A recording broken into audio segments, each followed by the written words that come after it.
estava falando agora há pouco com o Alex Agostini ali, em relação àquelas perspectivas, principalmente diante da notícia de ontem, né? Esse upgrade do Brasil pela FIT, de um lado, de um outro lado, a gente tem uma indicação política polêmica para o comando do IBGE.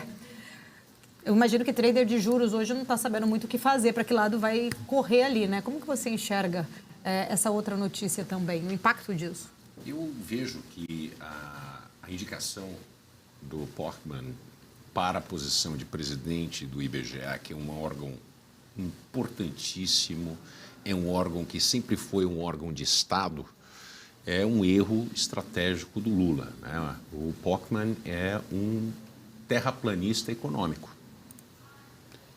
Talvez a pior indicação que poderia ter sido feita é dele. Ele seria um análogo a um Guido Mantega de volta na economia. É uma pessoa que tem visões extremamente heterodoxas da economia. A carreira dele é marcada por uma série de posições bastante polêmicas. Ele tem uma relação íntima, umbilical com o PT, foi presidente do Instituto Lula. Do Instituto Lula, não, o Instituto Abramo. Mas o Lula também. Perseu Abramo e do Lula também? Também. Uau. Isso aí faz com que exista uma relação preocupante com o que vai acontecer no IBGE, porque, como eu sempre coloco aqui, eu tenho várias dúvidas com relação ao que acontece na China, exatamente por essa intimidade entre os órgãos principais, né? E eu já vi isso acontecer na Argentina, durante a época que a Cristina Kirchner era presidente, ela mandou colocar uma taxa de crescimento que ela gostaria de ver. Quer dizer, isso é muito preocupante, porque a gente nunca teve nada parecido no IBGE com a pessoa que não é um técnico. Vamos lembrar, o Portman é um sujeito que é um economista, mas se tornou um político. Inclusive, ele concorreu para o governo do Estado de São Paulo, prefeitura do Estado de São Paulo. E economicamente falando, em termos de pensador econômico, é completamente irrelevante, né? Então, para mim, é uma preocupação, porque esse é um cargo que tem que ser altamente técnico. A gente deveria ter um estatístico ou um economista de primeira linha nessa posição. E nós colocamos um ideólogo, né? Eu espero que o que vai acontecer no IBGE não seja parecido com a gestão dele no IPEA, que é outro órgão extremamente importante, que foi um desastre total, né? O IPEA foi totalmente tomado por pessoas e posições ideológicas e uma série de perseguições com pessoas que tinham visões diferentes da economia do que o Portman. A minha preocupação é que a gente está caminhando para uma posição de argentinização do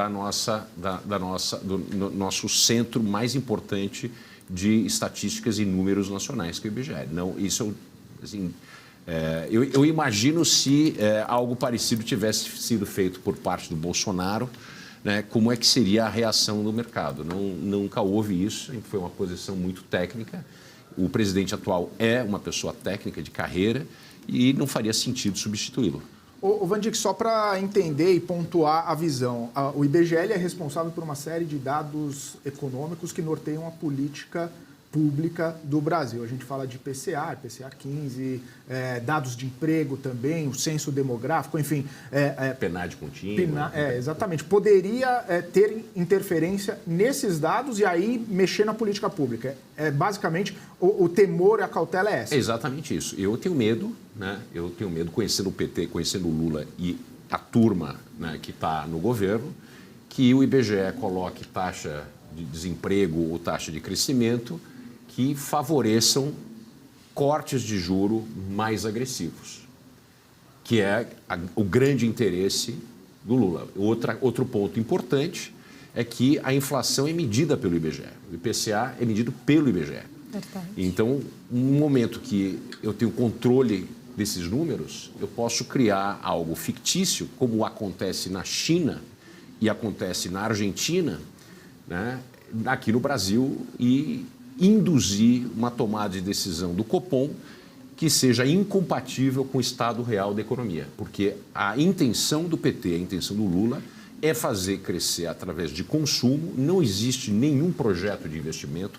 Esse projeto PAC é totalmente falido. A gente viu os PACs anteriores, onde a coisa foi. Vejo com grande preocupação o que está acontecendo, porque isso é aparelhamento do Estado. Ô Vandick, e assim, essa é uma questão do presidente do IBGE, né? Da pessoa que comanda o IBGE. Abaixo dele, imagino que tenham cargos técnicos, pessoas que estão ali trabalhando, coletando os dados, formulando, né, compilando esses dados. Isso não traz uma retaguarda de trazer uns dados com mais confiabilidade? Só a figura de um presidente que talvez esteja mais alinhado já traz essa problemática? Existe a estrutura, existem os funcionários de carreira, que são pessoas altamente técnicas e super competentes. O Brasil, em termos de independência de dados, é um dos países mais exaltados nisso. O IBGE é um dos grandes centros. Mas isso não quer dizer que você não possa forçar a coisa. A gente viu, inclusive, no governo Bolsonaro, né, dentro do Ministério da Saúde, o descalabro que aconteceu durante a gestão da crise da pandemia. Existem pessoas dentro do Ministério da Saúde, que é um ministério técnico, mas essas pessoas não tiveram poder de empurrar uma agenda técnica e acabaram sucumbindo a uma agenda completamente política. E foi um erro crasso a condução das políticas para evitar ou combater o Covid.